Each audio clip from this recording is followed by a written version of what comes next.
name's Kaghan Peirson. I'm from Southwest Florida. I run Wolfpack South, Brazilian Jiu Jitsu, and pour some concrete.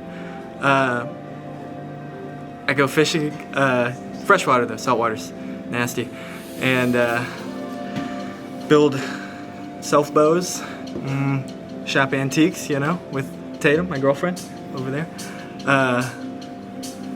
I just started playing banjo 6 months ago, you know, it's pretty cool. I spent a lot of time doing that. Less physical hobbies, that's what we're trying to get into.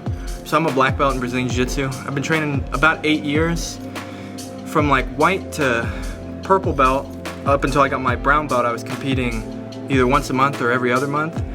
And then at brown belt, I started teaching full time. And now it's like the whole thing is getting in the gym and helping everybody get better, because we got guys that are trying to fight and make a career with that. We've got guys that are trying to compete in Jiu Jitsu, so we're just trying to keep them up to date and then keep myself up to date with what all the best guys in the world are doing, because if it works for them, it works for everyone. So, but right now we're having kind of a shift, it seems like, towards MMA. So we've kind of taken away from our bottom guy sub-only Jiu-Jitsu, and now we're working a lot more on our top game, takedowns, ground and pound, wall work kind of stuff. When I was a sophomore and I wrestled, I watched, I think it was a replay. It was Nick Diaz fighting Takanori Gomi, and when he gogo-plotted him, I thought it was the coolest shit ever, and I was like, I have to do that.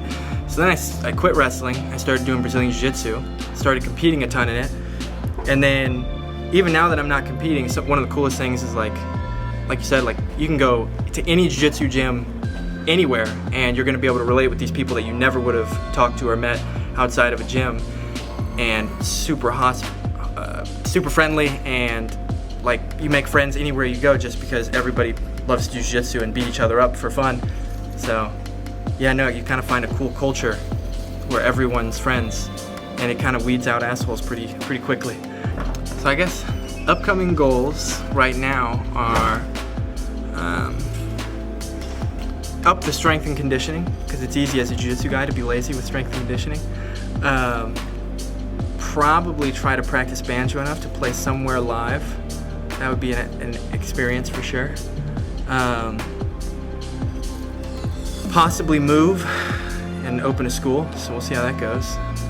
And yeah, I think that's it as far as like upcoming goals go.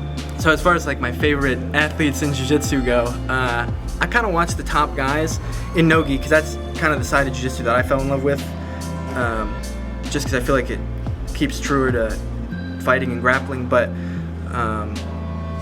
so I watch a lot of guys like Gordon Ryan, obviously, right? One of the best right now. Big fan of Lachlan Giles, just because I think it was cool to see somebody who was a lot smaller than his guys at the last ADCC Absolute, and his technique was just way above, so he was able to kind of clean up 2 or 3 guys in a row with that backside 50-50. Craig, super entertaining always. So I kind of I try to take the guys that are playing a game that seems pretty straightforward, doesn't rely on athleticism. That's one of my favorite things with like any of the Danaher guys or the former Danaher guys now B team. They kind of keep it systematic, where it's not about how can I be faster than you, it's how can I make you like not as fast as me. You know, I was a good Gordon Ryan quote is, don't be more athletic than your opponent, make them less athletic than you. So I kind of try to emulate that, where if I can pin someone's shoulders or land a solid crossface or control their hips, that's kind of, you know, I think the way to keep your game lasting when you lose your athleticism and get older. Training here was super fun. Got to get my ass kicked and get a lot of good rolls. Got to pick up some awesome details on a past game that I've been trying to work on that I can now take back home and implement and see kind of where it takes me as far as learning new paths to pass. So that'll be fun, and it'll definitely be somewhere I drop by in the future to come cross-train again, because it was some really good rolls as far as, you know, really anywhere I've ever been, so it's a good time.